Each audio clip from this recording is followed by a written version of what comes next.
Ya, selamat pagi Bapak Ibu dan Saudara yang dikasihi Tuhan. Mari kita sama-sama setelah memuji Tuhan kita akan merenungkan sebagian firman Tuhan. Kita akan baca, tadi udah dibaca tapi mari kita ulang bagian terakhirnya.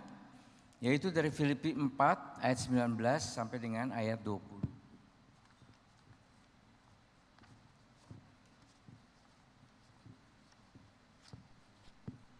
Filipi pasal 4 ayat 19 sampai dengan 20 demikian.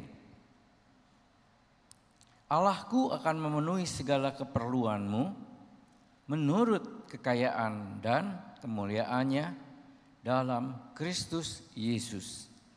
Dimuliakanlah Allah dan Bapa kita selama-lamanya. Amin. Dan tema yang akan kita gumulkan sama-sama adalah percaya kepada pemeliharaan Tuhan. Mari kita masuk dalam doa lebih dulu.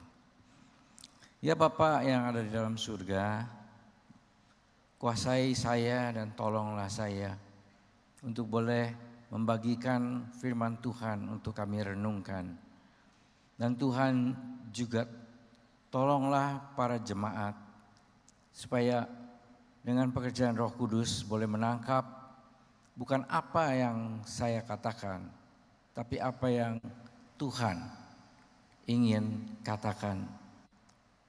Jauh lebih dalam, jauh lebih tinggi daripada sekedar perkataan seorang manusia. Biarlah Tuhan setelah kami renungkan, kami boleh menjadi dan mengambil bagian dalam kebenaran Tuhan. Hanya dalam nama Tuhan Yesus kami berdoa, amin. Nah Bapak Ibu yang dikasihi Tuhan, kita akan bicarakan tentang percaya kepada pemeliharaan Tuhan. Nah kalau berbicara pemeliharaan Tuhan, coba kita pelan-pelan pikirkan. Apa yang kira-kira yang ada dalam pikiran kita, pemeliharaan Tuhan. Nah untuk ini saya akan mengambil contoh konkret, yaitu yang agak ekstrim soal pemeliharaan Tuhan. Yang pertama adalah 4 orang dalam satu kelompok, dan yang kedua 1 orang. Ini ada dalam perjanjian lama. Nah yang pertama dalam satu kelompok itu adalah Daniel, Sadrah, dan Mesakh, dan Abednego. Dan yang kedua adalah Yusuf. Nah dari dua ini kita akan coba lihat contoh ekstrim tentang pemeliharaan Tuhan. Soal Daniel, Sadrah, Mesakh, Abednego itu dikatakan bahwa mereka itu orang yang sangat pandai. Bahkan kepandaiannya itu 10 kali lipat dibandingkan yang lain. Nah sekarang siapa yang lain yang sebagai perbandingan? Misalnya saya dikatakan oleh orang, Stefanus ini pandai. Pandainya 10 kali lipat daripada siapa? Misalnya kalau daripada orang yang gak pernah sekolah, ya 10 kali lipatnya ya gak pandai. Karena perbandingannya itu kan memang di bawah. Nah tapi sekarang Sadrah, Mesakh, Abednego, dan Daniel itu 10 kali lipat dibandingkan siapa? Nah ceritanya kan kita tahu bahwa bangsa Israel ditawan di Babel. Nah di Babel ini dikumpulkanlah orang-orang yang terpandai. Baik dari bangsa Israel maupun orang Babel maupun orang-orang lain yang ada di Babel. Nah ternyata dari orang-orang yang paling pandai, Daniel, Sadrah, Mesakh, Abednego itu 10 kali dibandingkan mereka. Nah ini kita bisa bayangkan berapa brilian, jeniusnya orang-orang ini. Nah sekarang kalau kita berkata demikian, kita coba loncat ke Yusuf. Yusuf juga demikian. Dia dipercayakan memimpin ekonomi sebuah negara di dalam masa pilot, masa kelaparan. Nah akhirnya dia bisa menjadi orang yang luar biasa sehingga menolong semua orang-orang Mesir, ditambah bangsa-bangsa lain yang berada di sekitar Mesir yang minta pertolongan di Mesir. Jadi kita bisa bayangkan Yusuf ini orang juga yang hebat. Nah kalau kita berkata penyertaan Tuhan, terus kita lihat seperti demikian. Siapa yang mau disertai oleh Tuhan? Kalau kita bilang pemeliharaan Tuhan seperti demikian, siapa yang mau bilang dipelihara? Semua kita bilang mau. Karena wah kok enak sekali dapat pemeliharaan. Nah ini sebetulnya bagi saya tuh normal dan sangat manusiawi. Tapi tolong ya, kita stop dulu. Waktu kita pikir pemeliharaan Tuhan terus yang istimewa seperti itu. Terus kita bayangkan mereka itu ngapain sih sampai dapat keistimewaan. Nah seringkali bayangan kita bilang oh ya mereka tuh seperti berkat jatuh dari langit. Nah kalau memang demikian semua pasti mau. Karena apa? Karena dapat rejeki nomplok itu katanya. Nah tapi apakah pikiran itu sebetulnya menggambarkan bahwa kita ini sebetulnya adalah orang yang sangat malas di dalam berjuang. Apakah ke sana? Sehingga kita bisa bayangkan demikian. Nah terus kita hubungkan dengan perumpamaan yang ada dalam perjanjian baru. Di mana Tuhan Yesus bilang ada contoh orang yang dikasih 5 talenta, ada yang 2 talenta, ada yang 1 talenta. Nah berbicara Daniel, Sadrak, Mesak, Abednego dan Yusuf. Mungkin kita bilang, oh ini yang dapat 5 talenta nih. Nah terus kita kembali tanya, siapa sih yang mau? Oh pasti semua mau. Nah kalau memang begitu, kembali yang mau ini, apakah sebetulnya gambaran bahwa kita ini sebetulnya orang yang malas? Nah kenapa demikian? Nah saya akan ajak kita melihat satu persatu. Nah di sini kita melihat yang pertama Daniel, Sadrak, Mesak, Abednego dulu. Nah mereka itu waktu dikumpulkan sebagai orang terpandai, terus mereka itu dikasih makan makanan raja. Tapi mereka tolak. Nah kenapa demikian? Itu ada banyak tafsiran ya. Nah salah satu yang bilang bahwa mereka menolak itu supaya mereka jangan dianggap pandai karena dapat fasilitas kerajaan. Jadi makanannya yang sangat bergizi, yang ada vitamin-vitamin dan lain-lain. Sehingga mereka bilang, oh ya terang aja mereka itu pandai karena fasilitasnya luar biasa kok. Nah itu kemungkinan pertama, jadi mereka tolak. Nah yang kemungkinan kedua ada penafsir yang bilang makanan yang diberikan untuk kerajaan atau raja dan orang-orang sekitarnya.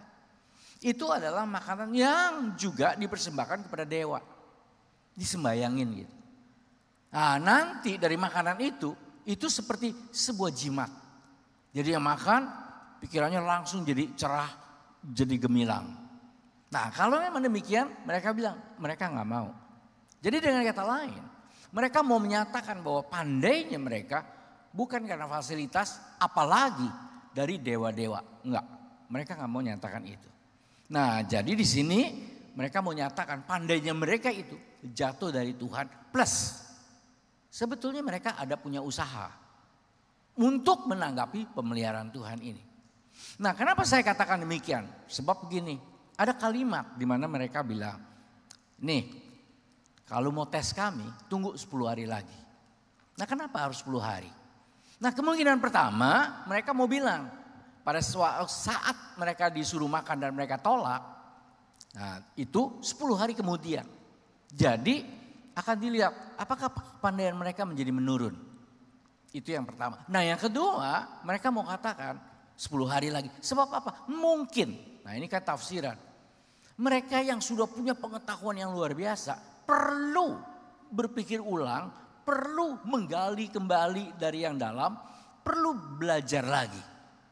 Jadi dengan kata lain, kepandaian yang sekarang ada, saya minta tunda 10 hari supaya dalam 10 hari itu ada progressiveness-nya, ada kemajuannya.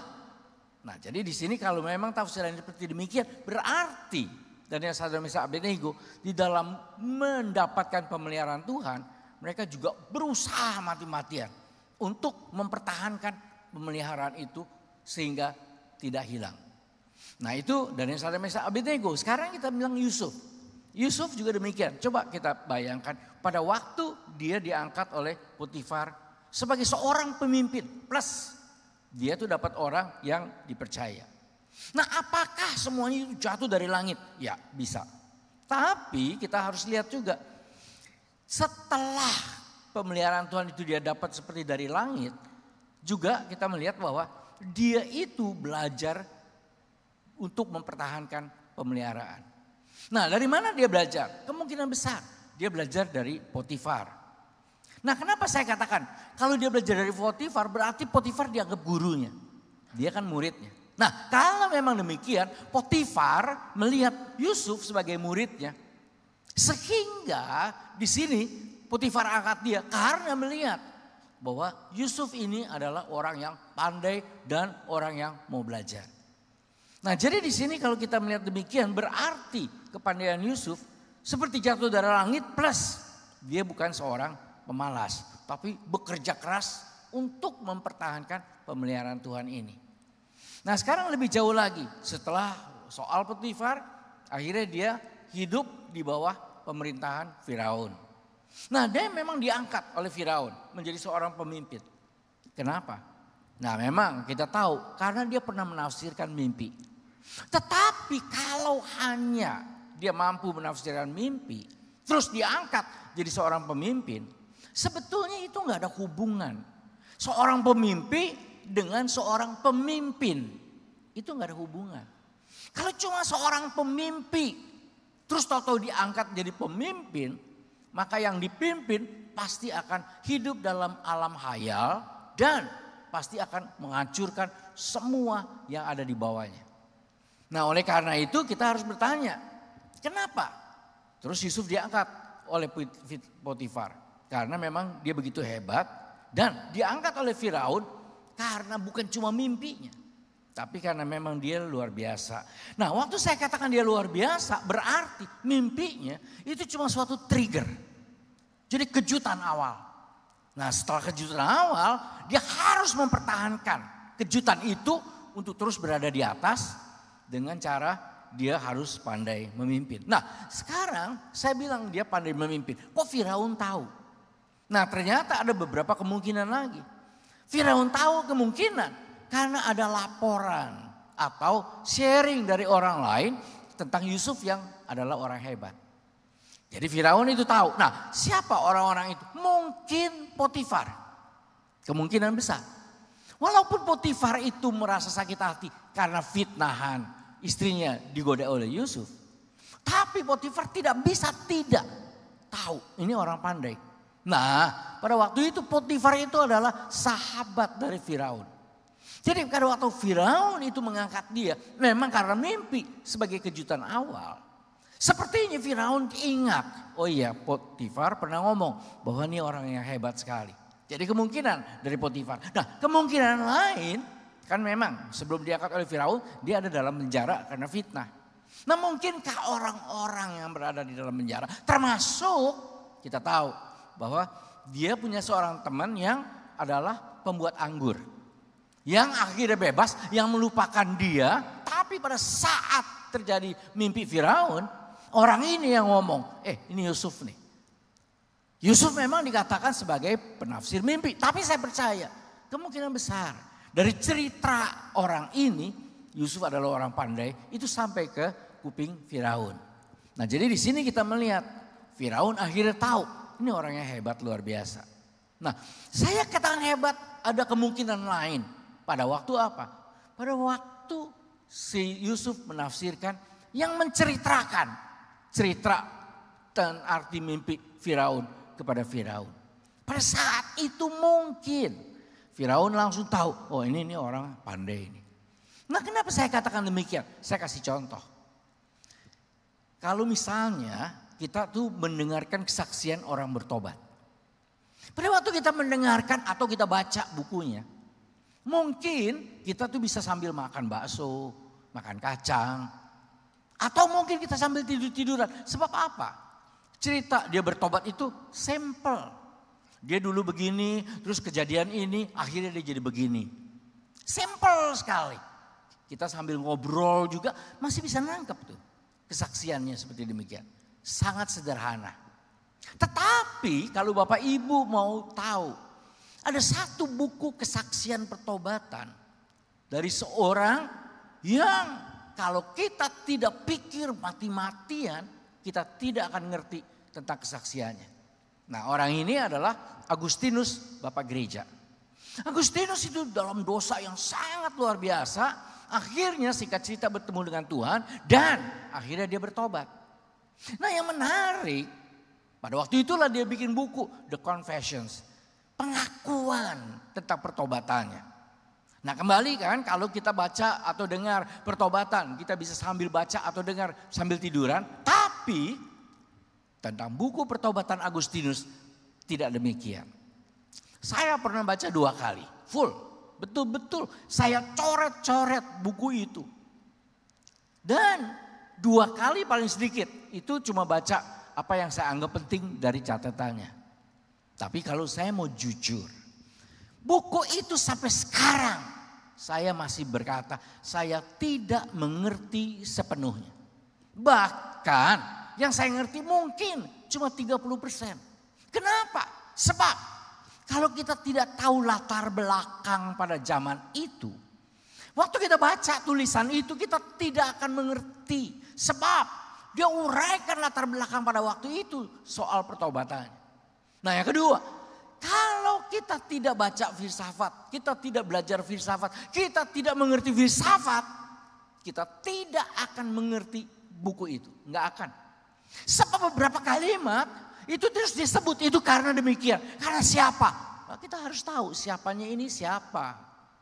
Oleh karena itu bagi saya buku yang tidak terlalu tebal, tapi kalau kita baca, kita tidak akan mengerti. Sehingga saya bisa kata, ini Agustinus ini orang yang sangat brilian, sangat luar biasa.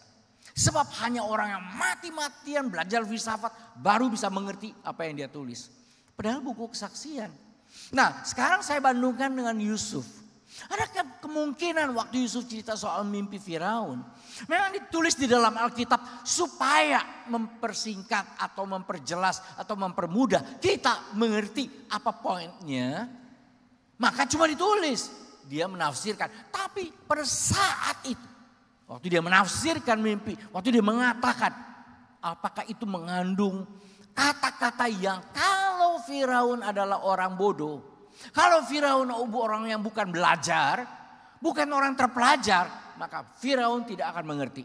Dengan kata lain, saya berani berkata, mungkinkah pada waktu Yusuf menceritakan tentang isi mimpi dari Firaun. Pada waktu itu Firaun tahu ini orang yang sangat hebat, sangat luar biasa. Nah, jadi di sini kita melihat Yusuf adalah orang yang hebat. Nah, di sini kepandaian Yusuf itu akhirnya dibuktikan. Dengan apa? Dengan akhirnya dia berhasil pada waktu diserahkan tugas di mana dia harus memimpinnya. Nah di sini jadi saya mau gambarkan bahwa bagaimana Yusuf yang begitu hebat. Dia yang dapat pemeliharaan Tuhan yang istimewa. Tapi dia bukan diam atau tertidur. Tapi dia terus keep semua pemeliharaan Tuhan dengan dia berjuang mati-matian. Dan ditambah lagi. Kembali kita bilang Daniel, Sadrak, Mesak, Abednego dan Yusuf. Rupanya mereka itu bukan karena dapat pemeliharaan Tuhan. Akhirnya hidup di jalan tol. Jalan yang lurus. Tidak.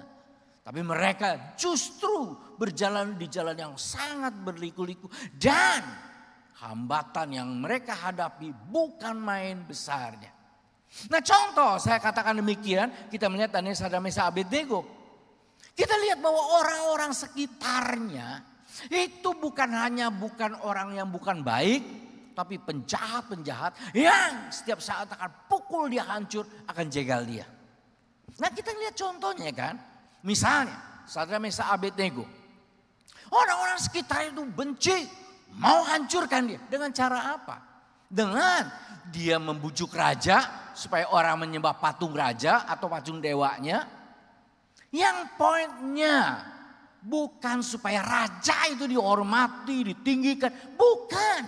Tapi itu supaya menjebak Sadrak, Mesak, Abednego. Sehingga waktu mereka tahu bahwa ketiga orang ini tidak akan menyembah patung. Sehingga melalui itu mereka akan jebloskan mereka. Sehingga ketiga orang itu diharapkan mati. Sebab tantangannya kalau tidak menyembah patung, dia akan masuk ke dalam dapur api yang sangat mengerikan. Nah di sini kita melihat berarti Sadrak, Mesak, Abednego bukan hidup yang tenang, tapi setiap saat akan dihancurkan. Nah sekarang Daniel, selain Sadrak, Mesak, Abednego, Daniel juga begitu. Orang-orang itu tahu Daniel itu berdoa. Nah rajanya itu nggak tahu Padahal pada saat itu rajanya itu lagi sayang kepada Daniel. Tapi nggak tahu kebiasaan Daniel berdoa. Sehingga apa yang dilakukan oleh orang-orang? Mereka bilang kepada raja, kalau ada orang yang menyembah atau berdoa kepada yang bukan dewa, masukkan dia ke lubang singa. Nah, agama dipakai. Apakah orang-orang ini adalah orang yang sungguh karena agama? Tidak. Tapi mereka bikin itu supaya si Daniel akan dimasukkan ke dalam lubang singa dan mati. Nah, jadi di sini kita melihat orang yang dapat pemeliharaan dari Tuhan. Bukan hanya jalannya itu winding road, muter-muteran. Bukan. Tapi sekitar dia itu seperti apa? Singa yang mengaum. Setiap saat akan dihancurkan. Jadi orang dapat pemeliharaan Tuhan adalah orang yang sangat berat. Nah, kalau Daniel, Sadrak, Mesak, Abednego adalah orang-orang yang lemah, sudah hancur mereka. Lewat.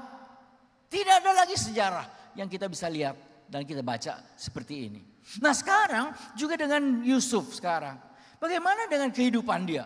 Yusuf juga adalah orang yang luar biasa berjuang. Sehingga dia bukan orang yang cengeng. Nah, saya nggak bisa bayangkan kalau saya atau kita jadi Yusuf. Saya yakin sepertinya kita tidak akan survive. Kita tidak akan bisa menang. Kenapa? Sebab kita lihat awal dia baru mulai. Remaja yang seharusnya secara psikologis. Orang yang remaja ini harus dipompa dengan satu encouragement yang hebat. Sehingga akhirnya dia berjuang. Ini enggak. Masa remajanya dia dihancurkan dengan cara apa? Dijual jadi budak. Nah, siapa yang jual? Kalau dia dijahati oleh orang jahat, itu normal. Misalnya, saya dijahati. Terus bapak ibu tanya, siapa yang menjahati? Orang jahat. Ya sudah, namanya orang jahat ya pasti menjahati. Terus kalau misalnya saya bilang, wah sepeda motor saya dicuri orang. Siapa yang mencuri? Pencuri. Ya sudah. Nah, kalau sekarang Yusuf juga demikian. Sekarang ditanya, siapa yang menjahati engkau? Orang jahat. Ya sudah, namanya orang jahat. Ini tidak. Bukan orang jahat. Bahkan orang yang seharusnya melindungi Yusuf. Jadi dengan kata lain pada waktu dia dijual. Itu bukan penderitaan badan. Tapi secara kejiwaan saya rasa yakin hancur. Nah, hancurnya Yusuf itu ketahuan setelah Yusuf berhasil, yang kakaknya akhirnya datang minta tolong. Yang kakaknya belum tahu bahwa itu Yusuf. Terus yang kakaknya bilang, kita ini disiksa karena dosa kita. Dosa apa? Dosa pada waktu kita itu menjahati Yusuf. Nah, pada waktu itu kakaknya ngomong apa? Mereka bilang pada waktu itu Yusuf berteriak-teriak memohon belas kasihan. Memohon supaya tidak dijahati. Tapi kita jahat. Nah, Bapak Ibu. Jadi di sini kita melihat Yusuf memulai karier dalam hidup dia. Dengan dihancurkan habis-habisan. Nah, sekarang sudah dia mulai setengah berhasil. Jadi pimpinan di rumah Potifar.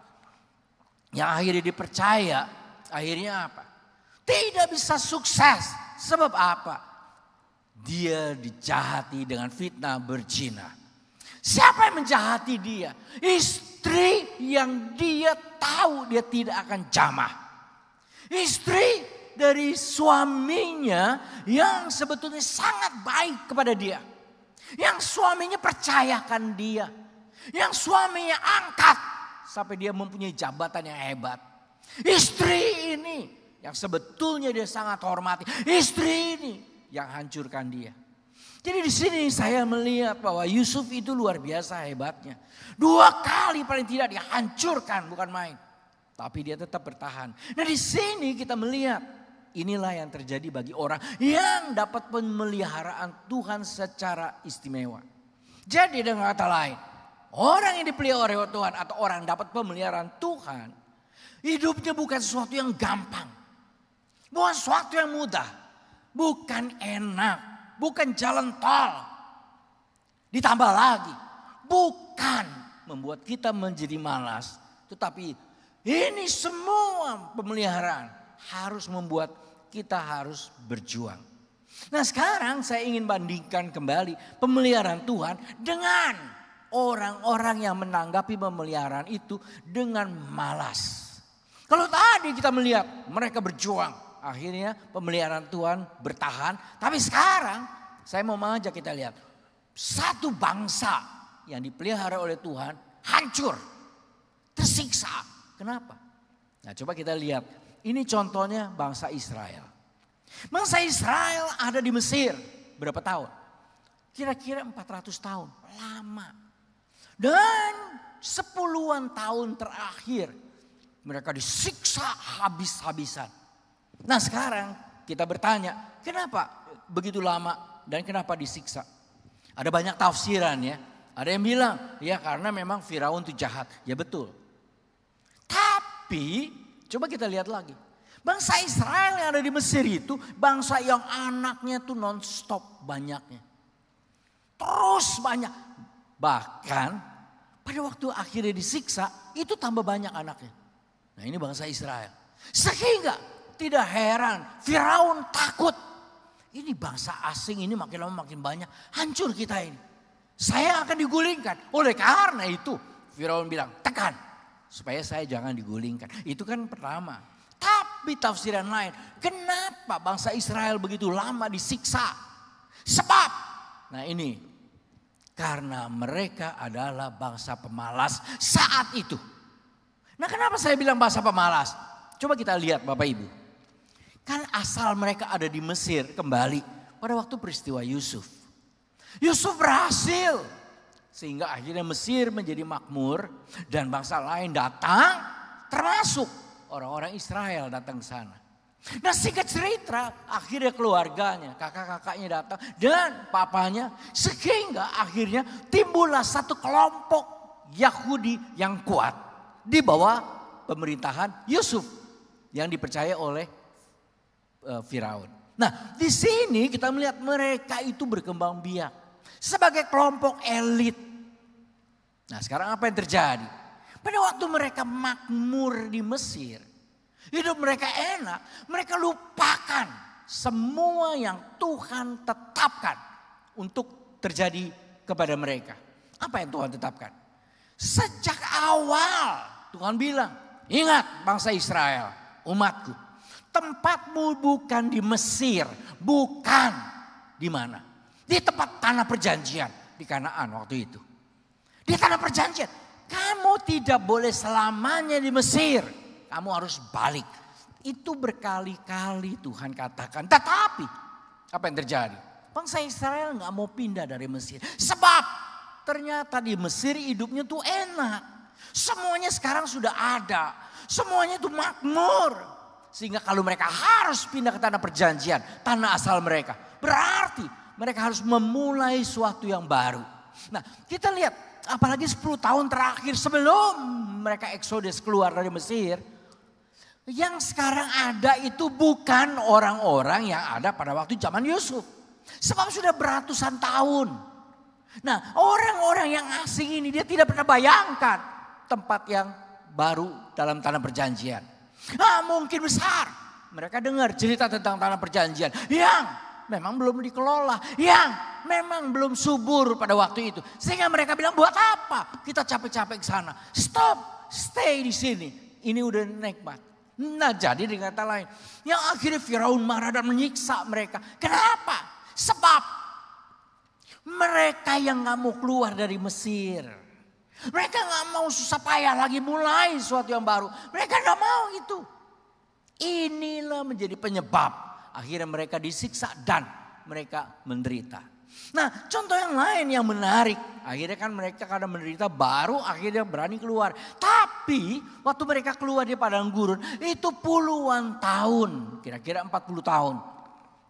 Nah sekarang pada waktu mereka berjalan selama 40 tahun itu tidak terus jalan. Pada sampai satu tempat. Terus mereka diam berkemah di situ. Sekian waktu baru mereka move on. Jalan lagi. Berkemah lagi. Jalan lagi. Berkemah lagi. Sampai dalam Yosua pasal 18 dan seterusnya. Rupanya mereka sampai di satu tempat. Yang akhirnya di situ mereka bisa makmur. Hidupnya jadi enak. Nah pada waktu udah enak, apa yang terjadi? Sama seperti pada waktu mereka di Mesir yang mereka nggak mau pindah. Di situ pun mereka bilang, kita stop di sini saja. Sehingga Joshua marah sekali dan bilang, kamu itu bangsa pemalas. Nah jadi di sini kita melihat orang Israel itu menderita pada zaman itu. Itu jangan kita bilang Tuhan kejam. Jangan kita bilang, oh Tuhan udah lepaskan.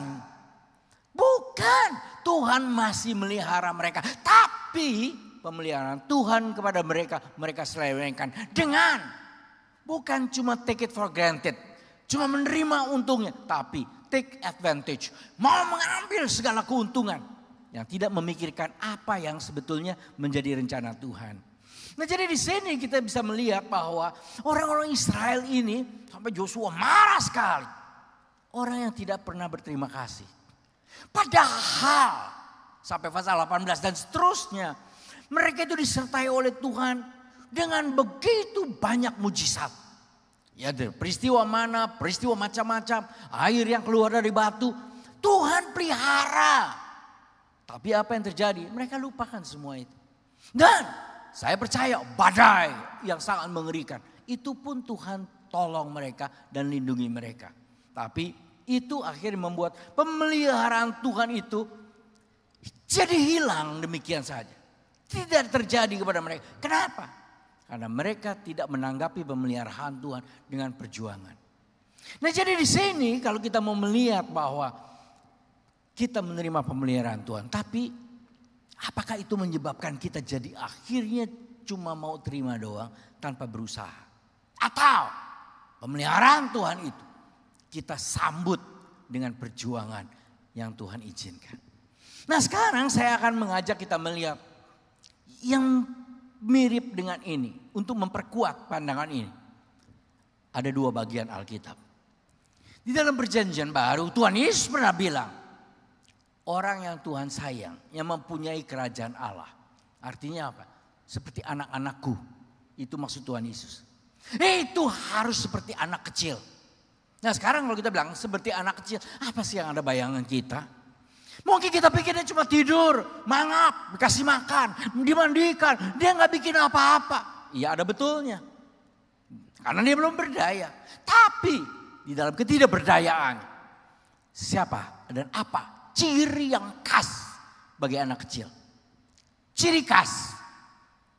Selalu bertanya. Selalu bertanya.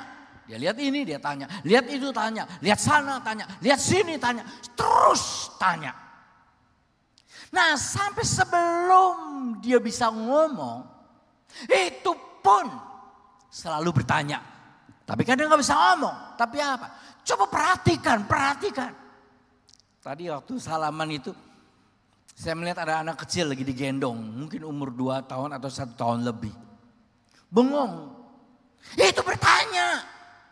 Kok ada banyak orang jelek di sini? Itu mungkin. Terus lihat saya bingung. Mungkin dia bertanya. Ini pendeta cakep banget ya. Mungkin itu. Nah di sini saya mau mengajak dia terus bertanya. Itu anak kecil. Artinya apa? Artinya makhluk yang terus belajar. Non-stop. Non-stop. Itu ciri anak kecil. Jadi kalau kita bilang anak kecil itu enak diam terus dilayani. Itu gambaran kita sebagai seorang pemalas. Tapi kalau kita mau sungguh tahu. Anak kecil adalah orang tidak berhenti belajar. Itu dia anak kecil. Nah di dalam menyambut pemeliharaan Tuhan. Apakah kita seperti anak kecil yang seperti itu? Yang kedua. Tuhan Yesus bilang. Pemeliharaan Tuhan ajaib. Dibandingkan. Lihat burung-burung di udara. Tidak pernah tanam. Tidak pernah tuai. Tidak pernah pelihara. Tapi Tuhan kasih. Nah terus kita bilang. Wah enak ya pemeliharaan Tuhan. Burung aja begitu. Terus Tuhan bilang. Apalagi kamu. Wah burung kok enak aja. Tunggu dulu. Burung disediakan makan. Tapi untuk mendapat makan. Kerja kerasnya bukan main. Bapak Ibu tahu, saya pernah sering nonton di National Geographic ya, di TV. Nah kalau kita lihat di situ, ada satu kali film tentang burung membuat sangkar. Dia harus bikin sangkar, satu jerami dia angkat terbang. Dia titip di sebuah daun. turun, angkat lagi jerami yang kedua atau ketiga, titip lagi. Terus puluhan kali naik turun. Sesudah itu dengan instingnya dia bisa menjahit, merajut sebuah sarang. Kita bisa bayangkan betapa kerja yang luar biasa. Dan supaya tidak dihantam atau dimakan oleh binatang lain, apa yang dia harus buat? Dia harus buat di tempat yang sangat tinggi, yang sangat sulit untuk didatangi binatang lain. Itu perjuangan, berarti makin tinggi dia juga harus bukan lagi menahan binatang kalau dia taruh di tempat yang bawah. Tapi karena di tempat yang tinggi dia harus bikin itu super kuat. Sebab insting dia itu berbicara soal angin yang bisa menghancurkan semua. Jadi kita bisa bayangkan, dia harus untuk tidur dia kerja setengah mati. Plus dia harus siapkan buat anak-anaknya. Jadi bukan cuma jerami. Tetapi menarik apa? Yang menarik ya, salah satu kali di National Geographic. Ada burung yang daun dia dapatkan. Itu dia harus cabik-cabik dulu. Supaya itu seperti kapuk. Sehingga dia taruh, kalau anaknya nanti lahir, selesai bertelur, dia bisa aman di situ. Itu pekerjaan yang gak main-main. Jadi berat sekali. Nah sekarang kita bilang dia ambil makanan. Dia pergi kemana-mana. Terus dia taruh di mulutnya. Sehingga begitu sampai ke anak-anak. Baru dia keluarkan dari mulut dan anak-anak yang ngambil dari mulut dia. Nah sekarang kita melihat lagi soal makan. Coba perhatikan burung bangau. Saya kadang-kali kagum dengan burung bangau. Misalnya dia hidup di dalam dunia di sebelah utara. Dapat makan. Tahu-tahu winter. Musim salju, musim dingin. Gak ada makanan. Gugur. Plus gak kuat, dinginnya bukan main. Maka dia harus pergi ke bagian selatan. Nah setelah selatan dia sampai, ada hangat, ada makanan, baru dia hidup. Setelah itu apa yang terjadi? 6 bulan kemudian itu menjadi musim dingin. Dia harus naik lagi ke utara. 6 bulan turun lagi, 6 bulan naik lagi. Berapa jaraknya? Ribuan kilometer. Saya nggak bisa bayangkan itu. Dia harus terbang ribuan kilometer untuk mendapatkan makanan. Makanan disediakan, betul. Dia tidak pernah tanam, betul. Dia tidak pernah nyiram, betul. Tapi untuk dapat, dia harus berjuang gila-gilaan. Saya kadang-kali pikir, burung lebih berat, bangau itu dengan kita manusia. Kita gak seberat itu. Nah sekarang, saya pernah lihat lagi burung gagak atau elang. Yang makanannya ikan. Dia atas dengan mata yang luar biasa tajamnya. Dia harus lihat ikan-ikan itu ada apa enggak. Dan ini menarik ya. Ini dalam National Geographic. Dia punya insting untuk menghitung. Dia hitung. Kan ikan di dalam laut tetap harus ke atas untuk cari udara. Itu tetap. Walaupun insang. Nah dia harus hitung pada waktu ikan-ikan di situ. Kapan dia naik, berapa kecepatannya. Dan dia harus hitung betapa cepatnya dia untuk terjun. Dia harus hitung. Dan dia harus kalkulasi. Apakah begitu dia sampai ke bawah, pas ikan itu naik, pas dia bisa tangkap. Ini kecerdasan yang bukan otak kita berpikir. Tapi instinctly, secara insting, hebatnya bukan main. Tapi untuk begitu berarti dia harus berjuang mati-matian untuk mendapatkannya. Nah Bapak Ibu yang dikasihi Tuhan. Setelah dia perhitungkan apakah selalu begitu dia dapat. Dia turun dia dapat. Menarik ya. Rata-rata burung seperti demikian. 6 kali atau lebih dari 6 kali baru bisa dapat.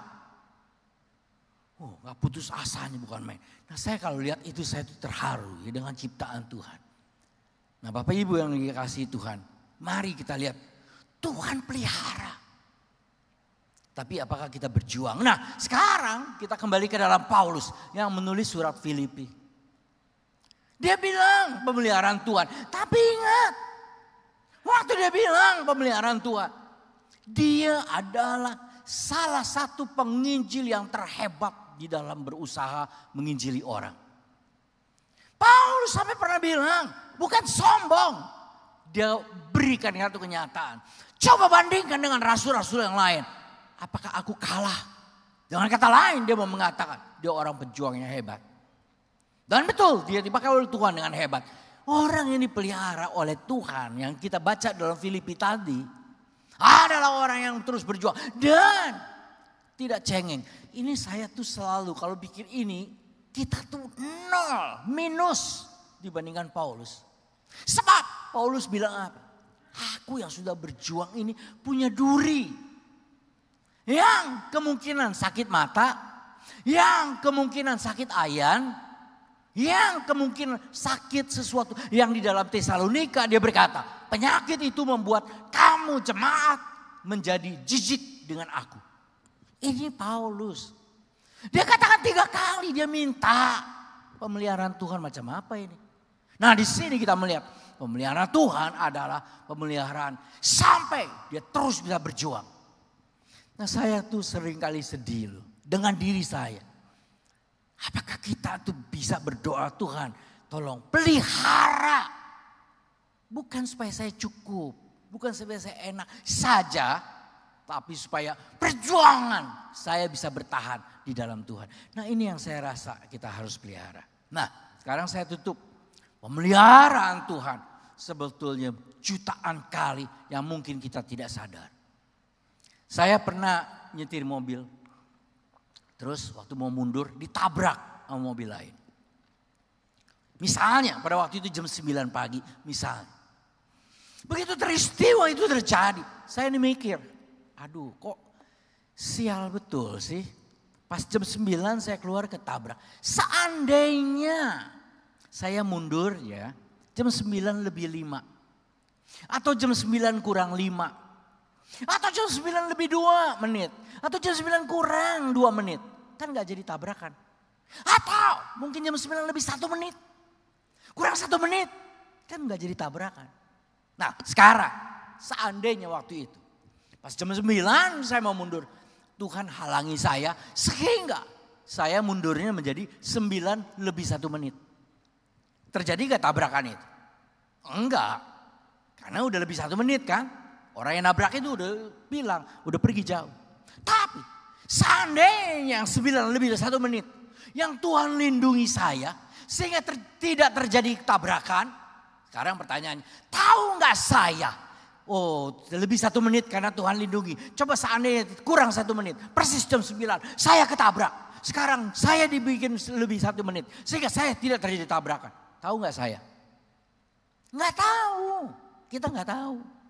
Sehingga kita gak bersyukur. Sebab kita tidak tahu kita sudah dilindungi lebih 1 menit. Atau kurang 1 menit. Kalau kecelakaan kita tahu. Ngamuk kita sama Tuhan. Tapi berapa juta kali Tuhan pelihara kita. Yang kita tidak tahu. Oh Tuhan pelihara kita. Yang kita tidak tahu.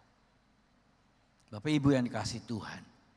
Marilah kita terus bersyukur menanggapi pemeliharaan Tuhan yang sangat ajaib. Tidak ada anak tiri di hadapan Tuhan. Kita semua dikasih. Tapi mari kita nanggapi dengan tanggung jawab dari Tuhan. Nah saya ini tutup ya, tambahan gereja kita. Ayo setia di dalam pemeliharaan Tuhan. Berapa banyak orang kebaktian gak punya gedung. Berapa banyak orang kebaktian sudah itu dihalangi. Berapa banyak orang kebaktian dapat kesulitan. Berapa banyak orang kebaktian kepanasan, kehujanan. Berapa banyak dia kebaktian harus jalan kaki beberapa jam. Berapa banyak kita. Bisakah pemeliharaan Tuhan ini kita pertahankan. Dengan kita bilang ya Tuhan kalau anugerahmu cukup. Saya ingin menangkapinya. Bukan take it for granted. Bukan take advantage. Tapi saya sungguh-sungguh mau bertanggung jawab. Kemarin ya, kebaktian sebuah gereja umur 100 tahun. Bisa bertahan tuh, berjuangan sejak awal mulai. Mempertahankan pada waktu zaman Jepang, pada waktu zaman Belanda. Sampai bertahan, sampai sekarang. Saya kadang-kadang berpikir ya, kita jemaat yang sekarang sudah terlalu enak. Saya nggak tahu secara metodis, tapi saya percaya pemula, awal, pejuang, berat. Tapi kita sudah diberikan. Ayo, tanggapi pemeliharaan Tuhan dengan bertanggung jawab kepada Tuhan.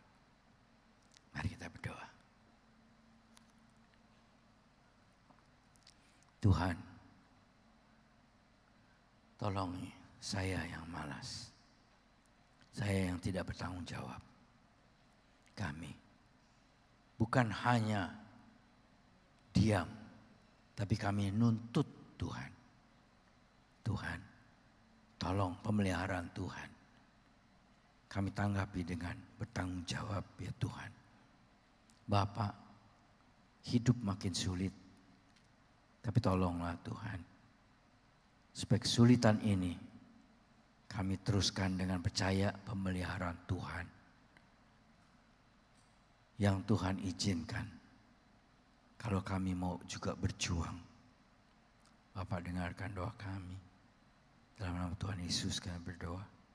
Amin.